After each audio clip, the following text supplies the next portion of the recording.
Donc bienvenue sur cette chronique d'Anachronique, émission en fait historico-cinématographique. Aujourd'hui, le sujet va donc être pouvoir et influence au sein même donc des séries que nous avons pu étudier ensemble. Donc 4 séries et un film. 4 séries, donc Downton Abbey présenté par moi-même, Versailles présenté par Alix, Borgia, c'est ça, présenté par Guillaume, et Peaky Blinders présenté par Gabriel, et enfin un film historique, un biopic, La Dame de Fer présenté par Maïwen. Pour commencer, on fait un tour de table sur ce qu'on a étudié. On présente le film en général. Ouais. Alors du coup, moi, je vous présente la série Versailles, donc qui a été diffusée de 2015 à 2018 sur Canal+, et qui traite essentiellement en fait des premières années de règne de Louis XIV, donc et la construction de son palais à Versailles. Bonjour, moi c'est Guillaume, je vais vous présenter la série Borgia, série d'origine franco-allemande, réalisée par Tom Fontana, un réalisateur américain. La série comporte en tout 3 saisons et est diffusée depuis 2011.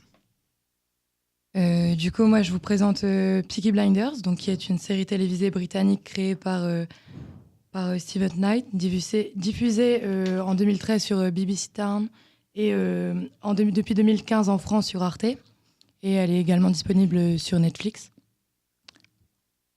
Et moi, je vais vous présenter donc La Dame de Fer. Donc son titre officiel en anglais, c'est The Iron Lady, et c'est un biopic. Donc un biopic, rapidement pour rappeler, c'est un film qui va retracer la vie d'un personnage célèbre, Et donc là, ce film traite donc de Margaret Thatcher, première ministre du Royaume-Uni de 1979 à 1990. Et le film a été produit en 2011 et sorti sur grand écran sur le 15 février 2012. Il a été réalisé par Lydia Lloyd. Et pour finir, Downton Abbey, donc série britannique, produite et réalisée par Julian Fellows, diffusée sur ITV en 2010, puis sur TMC en 2011, qui s'est arrêtée en 2016 et en 2015 en Angleterre. Et puis pour qu'il y ait plus de pertinence historique, on va juste attarder la saison 3, qui se passe en fait dans les mêmes périodes que Peaky Blinders, donc entre 1919 et 1923.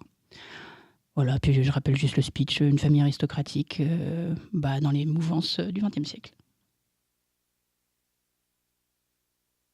On peut peut-être du coup parler de la réception du grand public par rapport à nos séries et films. Ouais, complètement. Donc moi personnellement, c'est une série qui a marqué son époque, on va pouvoir le dire. C'est tout de suite, surtout en Grande-Bretagne. Au niveau de son influence, elle a apporté un poids, puisque la première saison récolte un nombre d'audiences que n'a jamais eu en fait la chaîne ITV, et c'est pour ça que d'ailleurs la série a été produite. Moi du coup pour La Dame de Fer, bizarrement le film a pas si bien marché, enfin il y a des retours assez négatifs.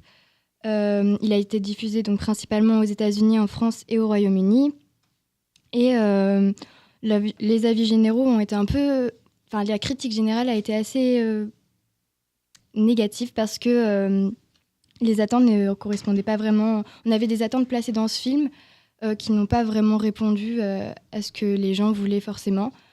Donc j'ai oublié de préciser, mais le film a quand même gagné un Oscar pour la prestation de Meryl Streep, qui incarne justement Margaret Thatcher.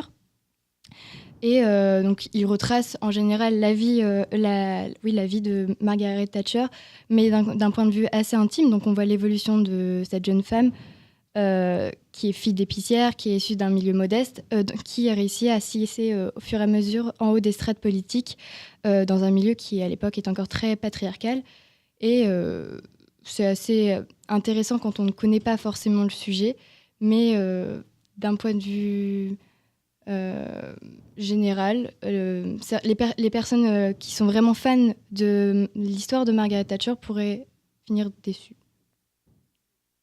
Être déçues ? Dans quel sens ? Disons qu'ils ne présentent pas assez on voit vraiment le portrait intime de cette femme, mais on ne s'attarde pas assez sur son côté évolution. politique. Voilà, sur son côté politique et sur les différents les différents moments historiques, on va dire, ou les différents bouleversements historiques qu'il y a pu avoir durant cette période sous son mandat.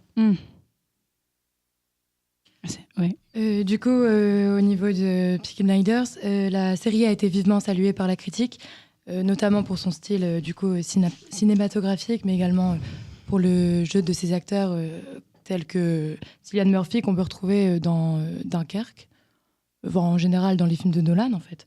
Oui, c'est vrai. Et du coup, également pour avoir évoqué une partie de l'histoire britannique qui est très rarement explorée dans la télévision. Donc la série a été définie de captivante. Elle a été saluée pour du coup l'originalité de cette série, de son histoire, pardon. Et elle a également eu plusieurs récompenses en 2014, dont meilleure série dramatique ainsi que meilleur costume. Donc pour la série Borgia, je me permets juste de rappeler le contexte historique de la série. La série retrace l'histoire donc de la famille Borgia, famille italienne de la Renaissance, très influente dans l'Italie du XVIe siècle. Donc très influente dans l'Italie du XVIe siècle. Et cela retrace l'accession au pouvoir du cardinal Rodrigo Borgia. Donc pour la réception au grand public, c'est difficile de ne pas faire la comparaison avec son homologue américaine, The Borgias. L'intrigue, la série a été plutôt mieux appréciée que son homologue américaine, du fait de l'histoire plus facile à appréhender, qui retrace bien l'image de l'ascension du cardinal. Dans The Borgias, son homologue américaine, on est directement dans le vif du sujet.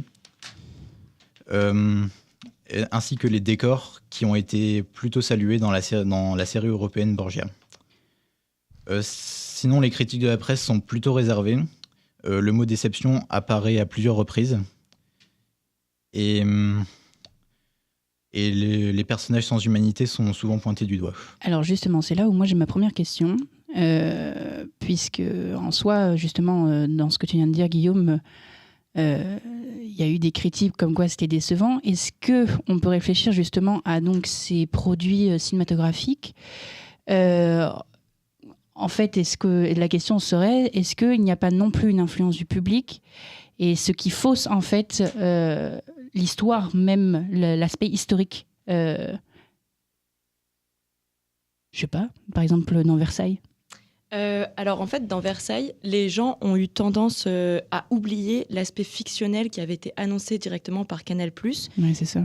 Parce qu'en fait, Canal+ avait tout d'abord vendu la série comme quelque chose d'épique, avec des décors grandioses, etc. Ouais, bah oui, on s'en rappelle. Donc en fait, les spectateurs en général ont apprécié la série en expliquant que forcément les décors, il y a un certain budget qui a été fourni afin d'avoir des costumes corrects, etc.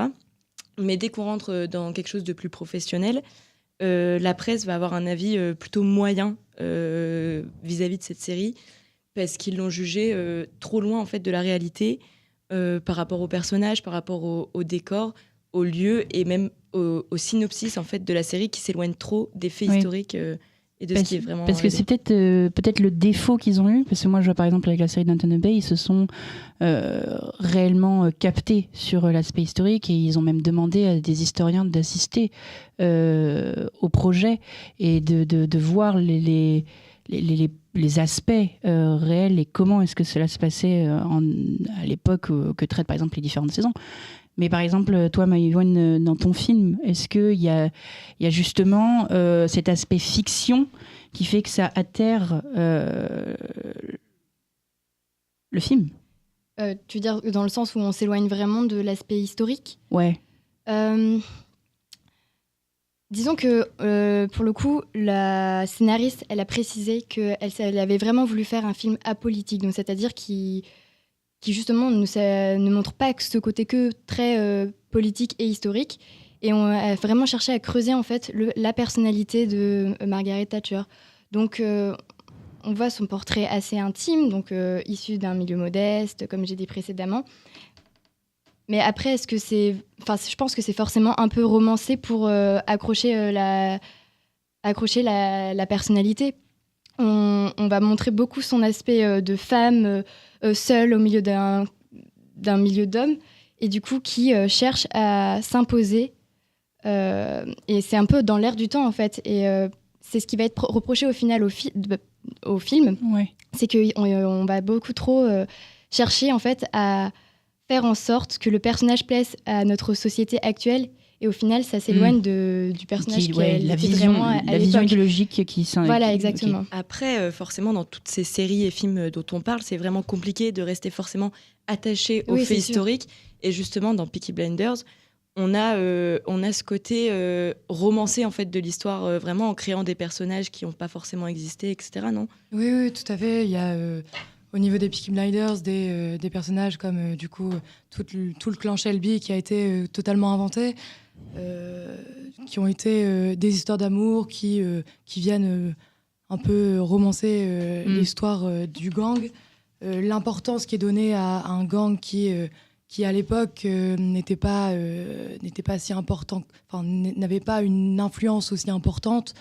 Ensuite, il y a aussi, enfin. Dans Peaky Blinders, en tout cas, il y a aussi cette influence du contexte dans lequel ça a été mis, alors que c'est plus 1870, tout ça, auquel normalement ça devrait se référer. Et là, c'est un après Grande Guerre qui montre une Angleterre...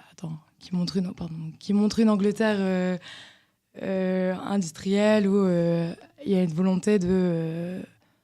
Ouais, c'est ça, ils ont rendu la chose plus accrocheuse pour le téléspectateur, forcément. Et justement, Gab, tu penses qu'ils se sont quand même inspirés des gangs qui avaient vraiment à cette époque, des pratiques que certains gangs avaient mis en place ? Oui, tout à fait. Il y a une grande influence des gangs, du coup, en Angleterre après la Grande Guerre. Et du coup, on retrouve quand même des personnages qui ont réellement existé, comme dans la saison 1, il y a Billy Kimber, qui est un grand chef de gang de cette époque-là. Après, voilà. Mais ce côté inspiration, il ne se retrouve pas dans la série Borgia, Guillaume ? Si, en effet. Cette série est excellente pour voir les différents enjeux politiques de l'Église de la Renaissance. Cependant, une grande partie des événements historiques ont été modifiés, voire inventés. Ouais. Cependant, on peut revenir sur des effets extrêmement réalistes au niveau des décors, les vêtements des personnages étant extrêmement réalistes et pouvant être en lien, et qu'on peut largement mettre en lien avec la réalité de l'époque. Si on regarde la série, on peut voir par exemple que dans les églises, ils ont repris exactement les églises où les événements historiques se sont passés. Et donc dans la série, on peut voir l'aspect délabré des églises. Ouais, c'est un petit peu comme dans Versailles, du coup, pour revenir sur ta question à la base de Arthur. Ouais. On a pas mal de personnages aussi là, dans Versailles qui ont été rajoutés, qui n'étaient pas forcément... Ça, je l'avais noté quand je... Ouais, qui n'étaient pas forcément là à l'époque. Pour forcément...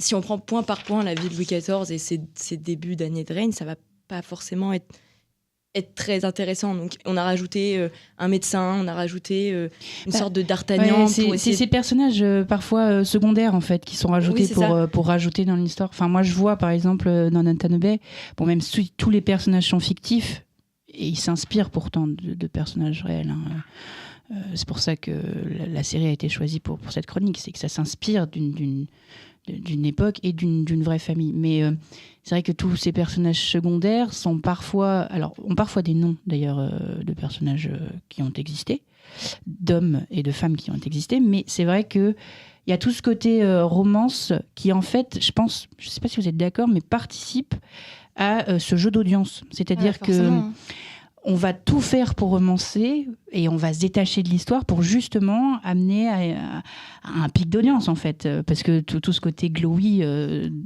Besoin d'histoires d'amour, c'est ça, de guerre, de trahison. Oui, c'est sûr. Et puis même si on reprend par rapport au thème de la chronique en elle-même dont on parle là maintenant, influence et pouvoir, on peut aussi se rendre compte que c'est les personnages secondaires qui vont avoir parfois même une plus grande influence que par exemple Louis XIV dans la série, qui reste en fait presque un personnage secondaire sans trop d'impact parce qu'il est passif.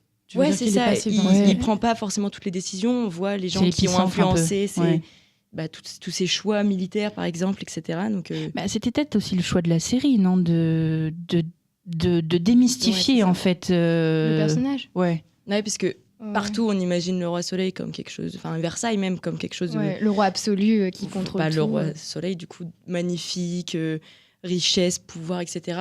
Et en fait, c'était une cour qui était totalement tirée par des petits fils, tout était sous contrôle, la noblesse, etc. Et justement, dans la saison 2 de Versailles, on montre le fait que Louis XIV perd totalement le contrôle de sa cour. Et qu'il est avec homme, en fait. les- ouais, Il avec n'est les pas Dieu, il est poisons, homme. Oui, c'est ça. Et du coup, on démystifie le personnage et on le rend plus réel et plus proche de Mais ce qu'on pourrait d'ailleurs, penser. vas-y. Du excuse-moi, coup, Gab. l'influence, tu veux dire qu'elle se fait de Louis XIV à la cour ou que le jeu d'influence est totalement propre à la cour dans Versailles? En fait, chaque personnage va avoir son petit rôle à jouer Ouais, ok. et du coup va forcément avoir un moment, quelque chose un rôle important dans la série. Va influencer Ouais, c'est ça. les personnages ont une influence les uns envers les Et en autres. fait, en général, ça Ok. retombe sur la politique de la France de l'époque. Un personnage bénin peut avoir un rôle très important dans un choix que fera le Mais roi. À ce moment-là. dans la série, parce qu'à l'époque. Non, dans la, oui, dans la ça. série, c'est ce que fait ressortir justement la série et Ouais. c'est ce qui a été largement critiqué sur le côté on Forcément, invente ouais. l'histoire et on refait tout. Mais je fais un ricochet parce que comme Borgia est une série aussi Canal+, c'est à peu près pareil, le même speech en soi, c'est se concentrer sur l'envers du décor, Guillaume.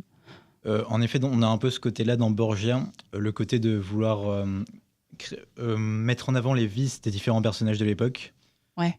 Au niveau du personnage principal, par exemple, Rodrigo Borgia, qui est présenté comme quelqu'un d'accro aux drogues, Mhm.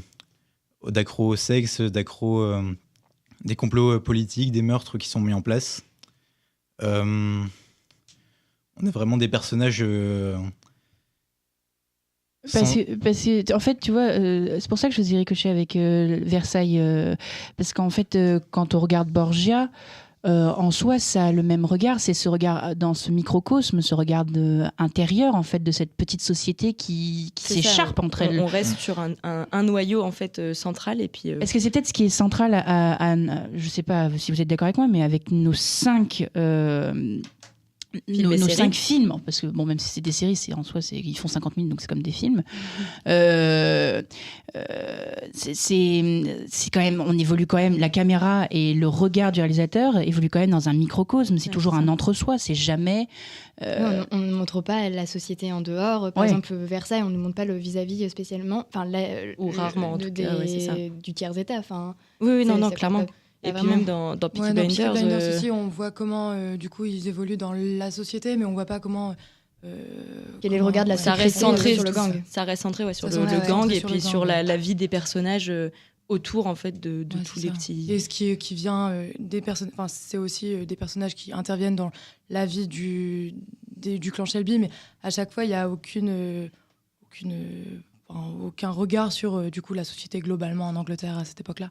C'est ce qui a été reproché aussi au film sur Margaret Thatcher. En Ouais. fait, on a reproché de trop montrer du coup le personnage qui évolue, qui réussit ses défaites comme ses succès politiques, mais on n'insiste pas assez en fait sur l'impact de ces politiques, qu'elles soient économiques, sociales. Par exemple, quand elle ferme les mines de charbon, on va nous montrer quelques images d'archives des révoltes des mineurs, mais au final, on n'a pas de suite. Ça dure quoi, 10-15 secondes dans le film. Ouais, donc l'influence du spectateur est quand même Ouais. extrêmement importante. Moi, je voudrais aussi revenir sur le pouvoir, parce que on commence à en parler en fait, parce que quand on parle de microcosme en soi, c'est quand même une étude du pouvoir dans chacune de nos séries, que ce soit Peaky Blinders, Downton Abbey, où il y a quand même cet autocentrisme sur la haute noblesse anglaise, que ce soit Sur le pouvoir en général. Le hein. pouvoir en général. Le parce que pouvoir moi, en c'est général. c'est pas des non, nobles. mais non, hein, parce c'est que pas comme justement, dans- j'allais Justement, ils ont en réussi à venir, se et que hisser. toi, par exemple, on regarde sur le pouvoir, ou dans Peaky Blinders, c'est justement à cette échelle de gang, on en arrive quand même à quelque chose qui. Ah, ils ont un véritable essor. Voilà. Tu vois qu'ils viennent d'un milieu finalement très simple, puisque c'est des. Comment on appelle ça Des. Armateurs, ouais, c'est non, des je sais armateurs. plus, mais ils viennent du coup, d'un milieu très simple. Oui, Et c'est tu vois des leur armateurs, je évolution avec. Arriver à la saison 4, des grosses voitures, des grosses. Enfin, des marques de richesse en soi, alors que... Mais Qui attestent de leur ascension sociale, en fait. On voit bien l'évolution des personnages. Voilà, qui Et puis attestent c'est pas vraiment de leur forcément, évolution sociale. c'est pas forcément un pouvoir politique dans le sens où c'est pas forcément des dirigeants politiques, Ouais. parce que dans les Peaky Blinders c'est pas le cas. Bon, après dans nos séries c'est peut-être un peu plus le cas pour par exemple la Dame de Fer ou Bah, quelque chose comme ça, parce qu'elle a t'as- quand même eu un essor. Oui, elle a eu un essor assez fulgurant, mais de base, pareil, comme les Peaky Blinders, elle est issue vraiment d'un milieu très très modeste. On la montre dans sa jeunesse, qui est fille d'épicier. Ouais, pareil, on démystifie un qui peu le va faire des personnage, on la études de rend chimie, plus banale. C'est ça, qui n'était pas destinée à finir première ministre. C'est du peut-être Royaume-Uni. avec tout cet aspect-là de justement la simplification du personnage. Donc par exemple, moi avec les personnages secondaires qu'on a, qui ont été inventés le plus souvent, donc par exemple le médecin Claudine, c'est peut-être un moyen aussi pour nous, téléspectateurs, de facilement et plus facilement s'identifier à un personnage ça, de je la suis série, d'accord. à s'accrocher à quelque chose. Exactement. Parce que C'est pour j'aurais toucher du une mal- plus large audience. j'aurais du mal, moi, à m'identifier à la reine Marie-Thérèse quand je regarde la série, parce que elle est beaucoup trop puissante pour... Et ça, je suis d'accord avec toi, parce que par exemple, moi je vois là dans Downton Abbey, surtout dans la saison 3 où c'est une hécatombe au niveau de ces personnages qui attirent l'audience, c'est-à-dire des personnages, comme tu l'as dit, qui nous ressemblent. Ça se sent même dans l'influence de la série, puisque lorsque, par exemple, bon, pour mon cas, les acteurs veulent arrêter de jouer leurs personnages et qu'on les fait mourir, il y a une baisse d'audience incroyable parce que les seuls personnages qui les raccrochent en fait à l'audience disparaissent. Ils disparaissent, Et c'est là où on voit quand même si parfois la fiction dépasse la réalité Il va être reproché. et va être reprochée, il y a une nécessité en fin de compte de Ah, cette c'est influence. sûr. Aujourd'hui, on est obligé de forcément, je pense, de romancer des séries ou des films qui se veulent historiques pour toucher un plus large public. On C'est est ça. obligé d'adapter les personnages et de rendre, de les rendre, comment dire, Humains. malléables et pas humains, mais qui correspondent en fait à notre mentalité d'aujourd'hui. Oui, je suis d'accord. Et puis qui n'ont pas forcément un caractère très dessiné, parce qu'il reste quand même, je reprends encore l'exemple de mes personnages secondaires à moi, ils restent quand même assez succincts et on les décrit pas énormément dans leur caractère, etc. Donc ça permet aussi de s'identifier plus facilement, parce que par exemple, si on prend la reine Marie-Thérèse qui est très réservée dans la série, etc., on n'est peut-être pas proche du personnage, pareil pour le roi ou pour les ministres, etc. Donc ces personnages qui sont plus effacés que les autres, mais qui Ouais. ont quand même un certain rôle et qui sont présents dans la série, sont peut-être plus faciles pour le téléspectateur à... À accrocher en fait. Ouais. Et à Il y a s'attacher. des personnages comme ça externes, de second plan dans les Borgia ou pas, Guillaume? Non, dans les Borgia, les personnages sont tous réels. Enfin, ils semblent être tous réels. Cependant, on peut imaginer qu'ils ont rattaché à ces personnages un certain caractère qui n'était pas le leur dans la réalité, À l'origine, ils l'ont adapté. afin de pouvoir rendre attractifs les personnages de la série et rendre le public attaché à ces personnages. Je vois. Et, Et du coup, moi j'ai une question, parce que tu parlais d'un personnage féminin, du coup, est-ce que dans vos séries, dans ton film Maïwen, il y a une influence féminine importante ou pas du tout?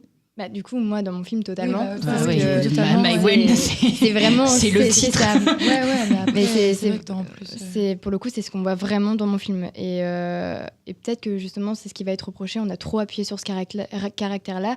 Parce qu'aujourd'hui, c'est très présent, surtout actuellement avec les affaires MeToo, l'affaire Weinstein, voilà, etc. Ok. Sur les réseaux sociaux. Depuis cette dernière décennie.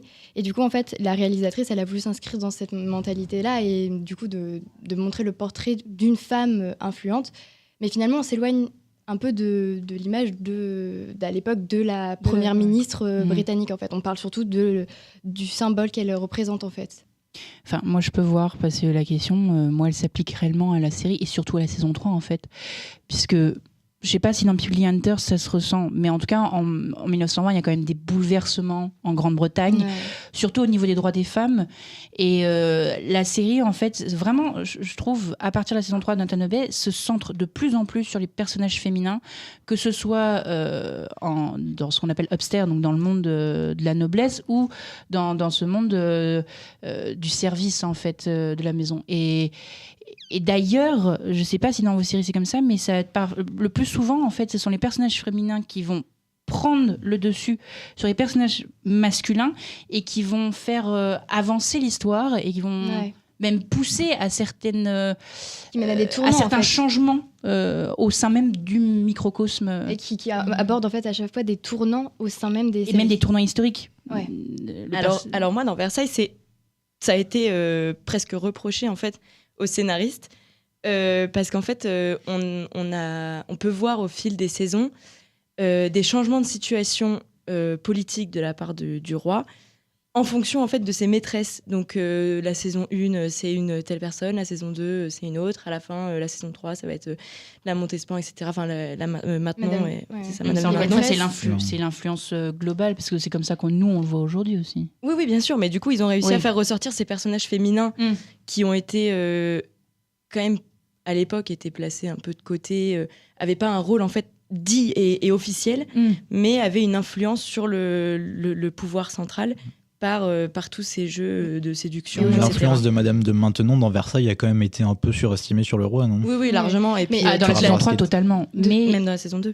Mais de toute façon... Plus dans la saison 3, je trouve. Il y a une scène dans la saison 3 qui est quand même vachement prédominante. Mais après, par exemple, ça permet de voir le Attention, caractère. pas de spoil. Excuse-moi. Oui, pas de spoil. Je ne spoil rien. Mais du coup, pour en revenir à cette histoire des femmes qu'on place. Aujourd'hui, là, du coup, dans Versailles, c'est les maîtresses donc, qui ont l'influence sur le roi. Aujourd'hui, elles fascinent énormément aussi, en fait. On voit que c'est pareil, on place... on en parle beaucoup, genre on fait beaucoup d'émissions autour de Madame de Montespan, par exemple. À Versailles, on rouvre les chambres, les appartements de Madame de Maintenon en ce moment, par exemple, pour un peu redorer les personnages qui ont été un peu décriés à l'époque. Qui avaient un rôle de maîtresse, Madame la Montespan, elle avait un mari à côté de Louis XIV. C'était une relation adultère avec le roi. Et ça a été largement reproché à l'époque. Et en fait, dans la série, toute la période où elle est enceinte des enfants du roi, où elle joue justement de cette relation pour avoir une certaine influence sur le roi, et même par rapport à la reine, elle efface énormément la reine dans la série. Ouais. Et alors, on n'était pas là pour voir si c'était vrai à l'époque ou pas, hein, mais ça forcément c'est avéré dans beaucoup d'émissions, on le montre.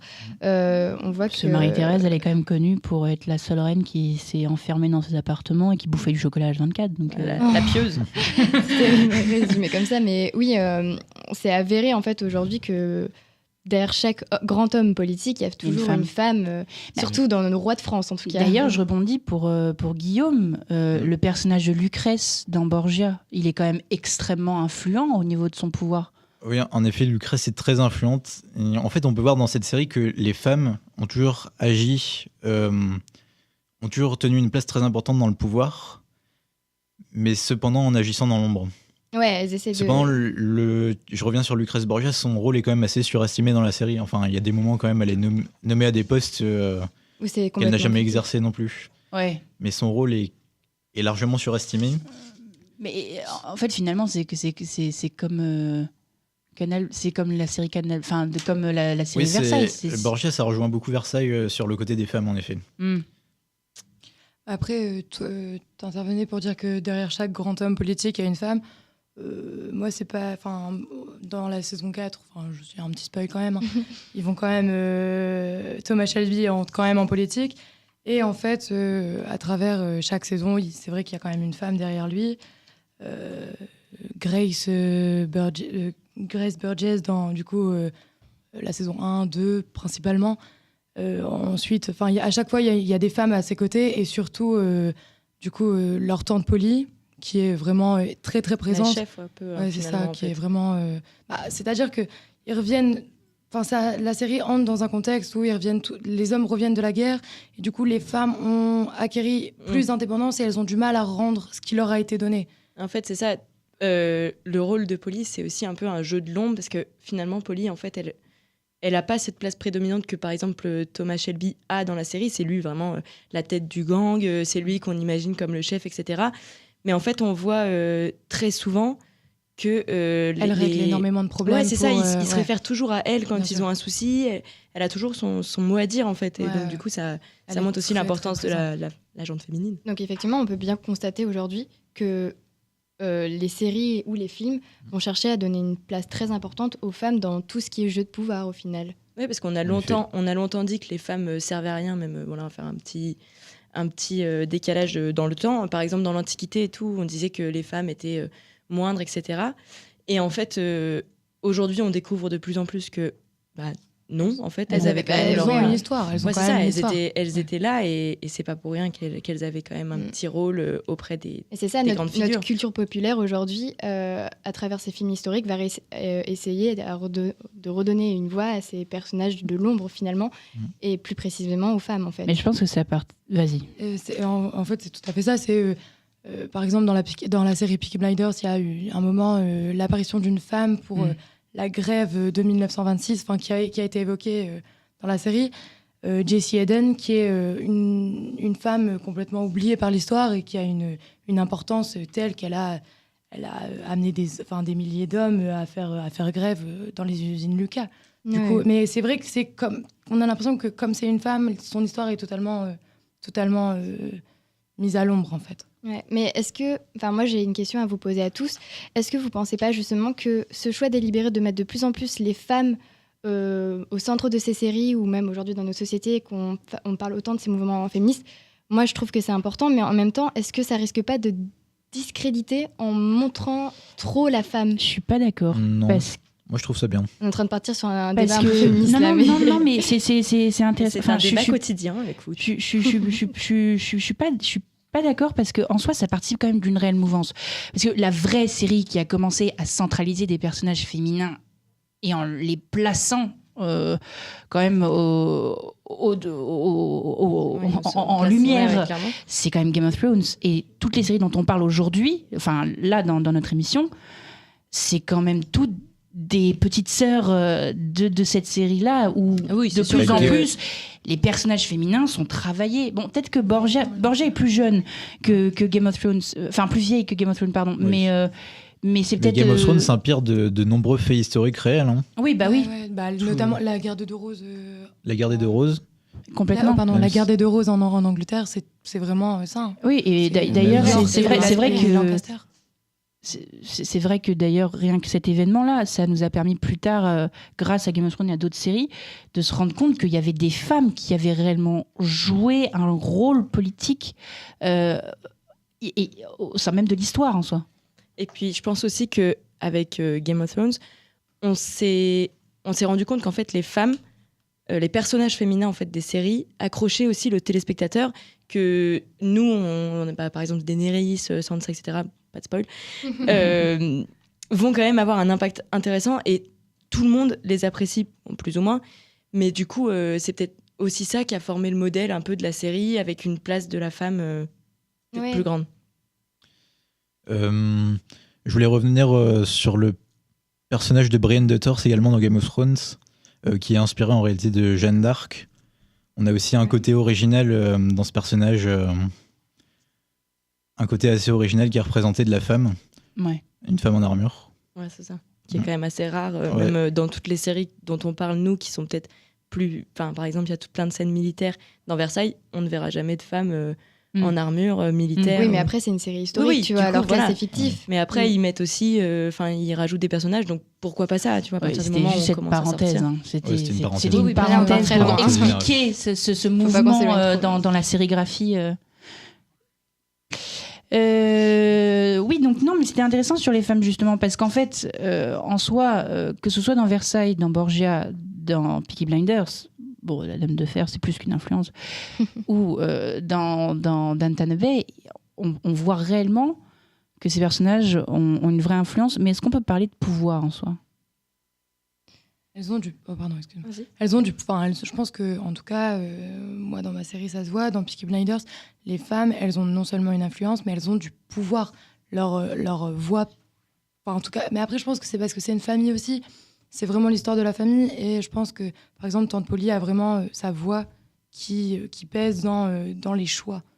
Après, à dire que dans Versailles, les femmes ont un réel pouvoir. En fait, c'est plus une influence. Ouais, en c'est fait. ça. Sur Versailles, on est plus sur une influence parce qu'elles vont faire entremetteuses entre deux personnages. Par exemple, Monsieur, le frère du roi, du coup, et le roi lui-même, par exemple, c'est la femme de Monsieur qui va aller voir Louis XIV pour lui dire que machin.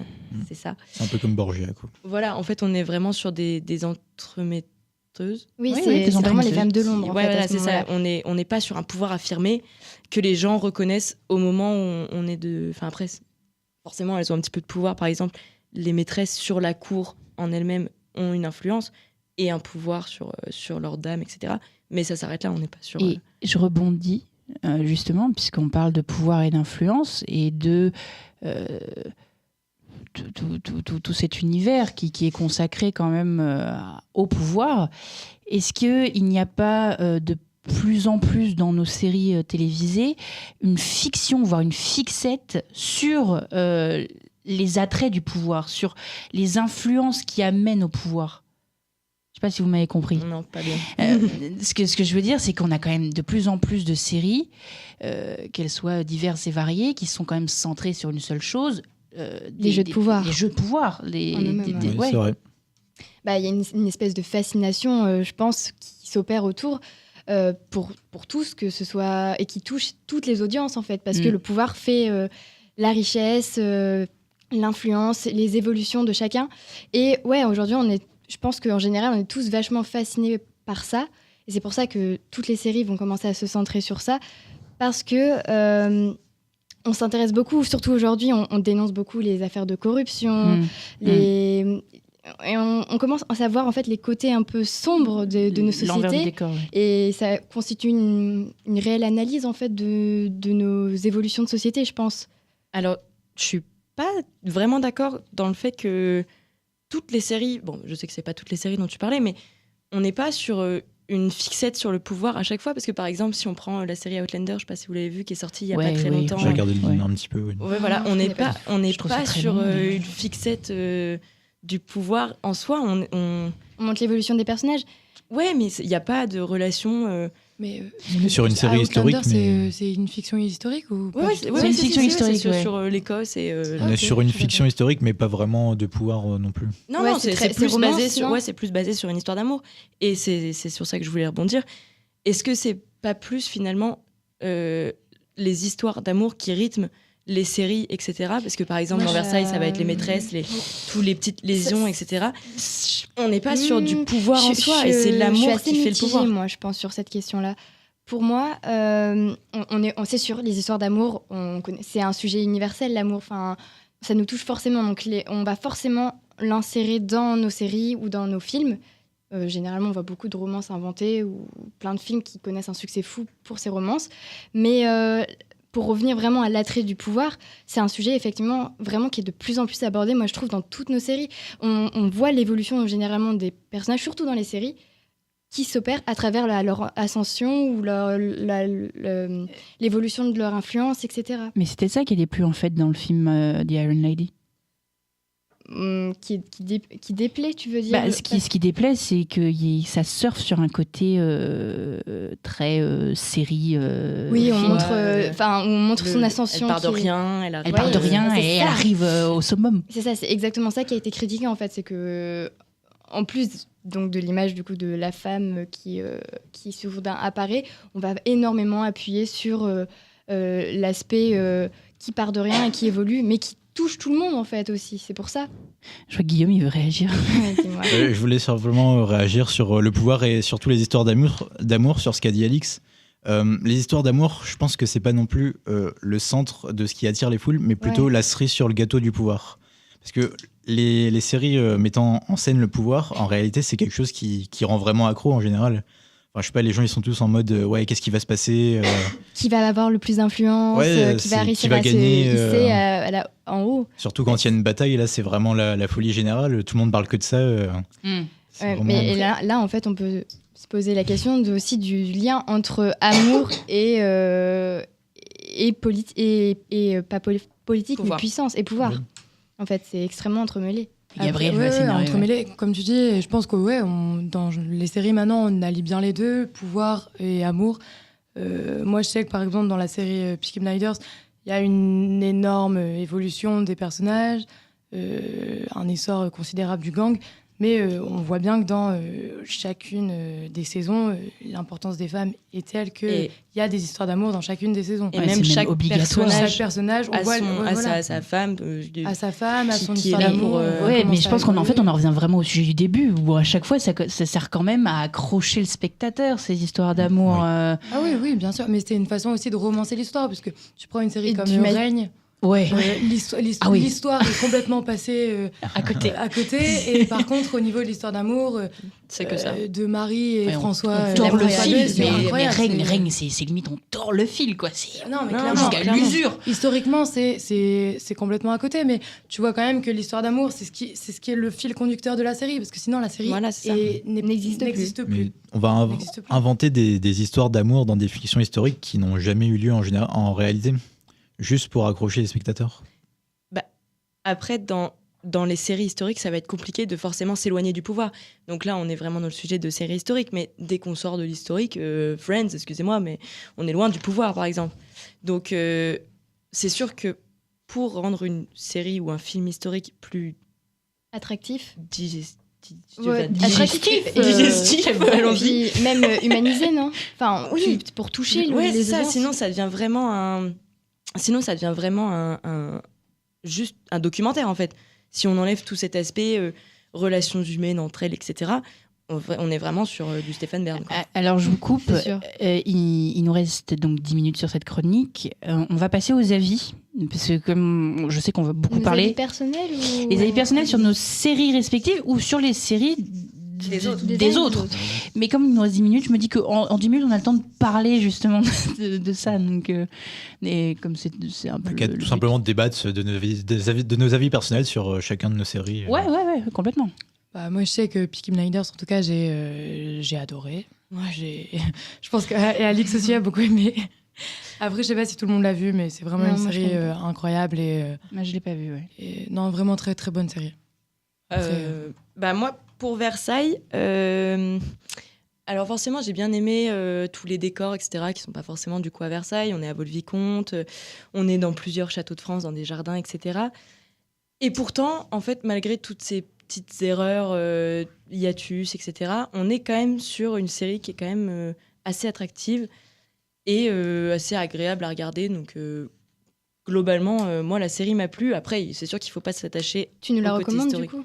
Après, comme Alex dit, je pense que les décors dans Versailles sont aussi importants que dans Peaky Blinders. Enfin, Peaky Blinders, on est complètement plongé dans l'univers. Mais complètement. Mais d'ailleurs, je crois que ça participe dans nos cinq sujets. Moi, je vois dans Downton Abbey, les décors sont d'un minimalisme fou parce que les décors, les costumes, etc. Je pense que c'est l'ambiance qui doit faire en sorte d'absorber. Ton avis, Guillaume, sur Borgia ? Moi, Borgia, j'ai vraiment bien aimé. Je vous rejoins sur les décors. On est vraiment plongé dans le XVIe siècle quand on regarde Borgia. Après, là où j'ai pas trop aimé la série, c'est sur l'aspect invention de certains faits. Par exemple, la saison 3, au niveau de la chronologie, c'est n'importe quoi. Ils ont modifié des faits historiques réels. Sinon, vraiment, j'ai bien aimé la série. Personnellement, j'étais assez accro. Après, c'est pas très connu. Je sais pas si vous l'avez vu.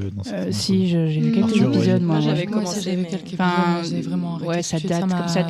Enfin, ça a pris. Après, on a dit tous les deux la même chose sur Versailles et Borgia, par exemple.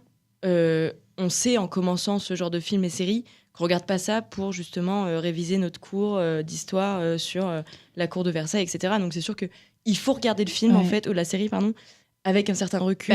En fait, c'est ce qu'il faut dire aux gens, parce que nous, en soi, on le sait, parce qu'on est en licence d'histoire, mais le public potentiel ne le sait pas. Après, vous, c'est des sujets concrètement plus connus. La Dame de Fer, Louis XIV. Peaky Blinders, c'est quelque chose, c'est une histoire que peu de personnes connaissent, et du coup, c'est vrai que tu toucher plus facilement. Tout de suite, on est plus facilement touché, et tu te dis pas c'est jamais arrivé, tout ça, alors que c'est vrai qu'avec Versailles, moi, j'ai bien aimé le début. Après, c'est vrai que faut prendre ça avec beaucoup de recul si tu connais un peu l'histoire. Clairement. Et ce qui est bien aussi, c'est que du coup, avec Peaky Blinders, comme c'est fictif, le scénariste, il a beaucoup plus de liberté, il peut garder une certaine pertinence, alors que justement, avec Versailles, ils vont essayer de garder un côté historique et ils risquent peut-être à la fin, en voulant rendre la série attractive, de se perdre en fait dans leur scénario. Après, moi, je sais que dans Peaky Blinders, le scénariste, c'est du coup le réalisateur Steven Knight. Et en fait, il s'est inspiré de ce que lui avaient raconté ses grands-parents, ses parents. Du coup, il a quand même un petit apport historique. Il suit une ligne, quand même. Oui, il suit une ligne, c'est ça. Il a un point d'inspiration. C'est des personnes qui ont dit ça, c'est pas les faits historiques. Oui. Ouais. Et ton avis, Maïwen, sur The Iron Lady, quand même. Alors, oui, c'est quand même important. C'est quand même important. Alors, moi, franchement, qui connaît pas vraiment, qui n'ait pas trop de connaissances sur l'histoire britannique en général, sur toutes ces dernières années, et qui connaissait pas spécialement Margaret Thatcher, j'ai trouvé ça vachement intéressant. Enfin, on s'attache beaucoup au personnage, ce portrait très intimiste, sa relation avec son mari. Donc forcément, pareil, on met beaucoup en avant l'histoire d'amour, pour rebondir sur ce qu'on a dit avant. Mais et j'ai beaucoup aimé de voir son ascension. Franchement, enfin, moi j'ai bien aimé le film. Mais c'est vrai qu'après, je me suis beaucoup intéressée aux avis généraux. Et ça reste assez... Gabriel s'énerve. Ça reste très, très partagé. Parce que, surtout, Meryl Streep est magnifique dans le film. Vraiment, elle mérite son Oscar. La ressemblance avec Margaret Thatcher, elle est incroyable. C'est une actrice incroyable. Ouais. Non, mais puis même, les décors, etc., ils se sont vraiment plongés dans le Royaume-Uni des années 80-90. Et du coup, Arthur, toi, ton avis, on n'a pas entendu. Mon avis sur Downton Abbey. Moi, c'est ce que je dis toujours, en fait. Dans la vie globale, c'est avant que je regarde, je trouvais ça très soap opéra. La seule fois où j'avais regardé sur TMC, c'était en version française. Donc pour ceux qui m'écoutent, ne regardez surtout pas la version française. Et en fin de compte, je m'y suis replongée. Et en fait, il y a un côté très addictif. C'est-à-dire que, c'est une série pour mes mères, c'est vrai. Ah, clairement. Moi, j'ai complètement. Pas du tout aimé. Mais le côté, justement, on en parlait, intrigue et influence. Alors, pas pouvoir, parce qu'on ne parle pas beaucoup de pouvoir. On voit la société anglaise évoluer, mais on reste quand même dans un microcosme familial. C'est vrai qu'elle est très, très attachante, parce qu'on s'attache aux personnages. Ouais. Comme ils n'ont pas existé, on s'y attache d'autant plus, en fait, je pense. Et c'est peut-être aussi ce qui ressort, du coup, au niveau des personnages de Peaky Blinders. Forcément, on s'attache facilement aux personnages parce que on leur donne le caractère, enfin le réalisateur, le scénariste leur donne le caractère qu'ils veulent, c'est ça. D'ailleurs, dans Versailles, après moi, tu vois, Peaky Blinders, c'est vrai que c'était plus simple de m'accrocher aux personnages, mais Downton Abbey, j'ai regardé et c'est très très dur, des épisodes beaucoup trop longs, oui, ça, c'est les sûr. Personnages au début trop passifs. J'ai vraiment pas accroché moi en tout cas Downton Abbey. Après, les séries historiques sont obligées de respecter l'histoire dans un certain point, tout en la modifiant pour l'attrait du public. Je rebondis juste une fois. C'est quand tu disais justement, c'est Maïwen qui disait sur la liberté du réalisateur. Je trouve que justement, je rebondis avec ce que disait Gabriel. C'est vrai que on peut le voir quand il y a un aspect historique qui est juste global et non central. Il y a beaucoup plus de liberté dans le synopsis et ça se ressent dans les deux séries qui sont un peu communes, Peaky Blinders et Downton Abbey, où on peut s'arranger sur certaines vérités. Ouais, tout à fait. C'est l'heure de conclure. On pourrait terminer en vous demandant est-ce que vous recommandez chacun vos séries ? Oui, peut-être. Pourquoi pas moi, c'est un bon divertissement, mais je dirais pas. Je la recommande pas spécialement. Sur 5. 3. Si tu peux la recommander pour le dimanche quand tu t'ennuies. Oui, c'est ça. Ouais, c'est ça. Un divertissement. C'est ça, ouais. Alors moi, personnellement, j'ai vraiment bien aimé. Après, j'aime bien l'époque un peu Renaissance, tout ça. Après, je pense pas que ça plairait à tout le monde non plus. Mais sinon, c'est une série. Je pense qu'il faut regarder le début. Ouais. Et après, si vous aimez pas, regardez les 3 premiers épisodes. Si vous aimez pas, arrêtez. Puis si vous aimez bien, continuez. Et donc, sur 5, tu mettrais combien Sur 5, je lui mettrais 3,5. 3,5 ? Gabriel ? Moi, je recommande totalement Peaky Blinders, c'est une série incroyable. Après, moi, j'adore les séries, donc c'est beaucoup plus simple. Mais, mais j'ai regardé Peaky Blinders en tout en peut-être 2 semaines, même pas. Oui, c'est ça, très très vite en tout cas. Et pour ceux qui aiment... en fait, c'est une série adaptée à tout public. Vraiment à tout public. Voilà. Mais du coup, je mettrais... Pardon. Oui, sur 5. Je pense que 6 sur 5, c'est très bien. 6 sur 5, c'est parfait, je pense. Parfait. Alors, du coup, pour moi, The Iron Lady, je recommande pour toutes les personnes qui connaissent pas spécialement Margaret Thatcher et qui veulent découvrir un petit peu la vie politique, le personnage et la vie politique du Royaume-Uni à la fin du XXe siècle. Après, pour les personnes qui sont vraiment aguerries sur le sujet, qui sont vraiment passionnées, risquent d'être un petit peu déçues. Mais la prestation de Meryl Streep vaut vraiment le coup.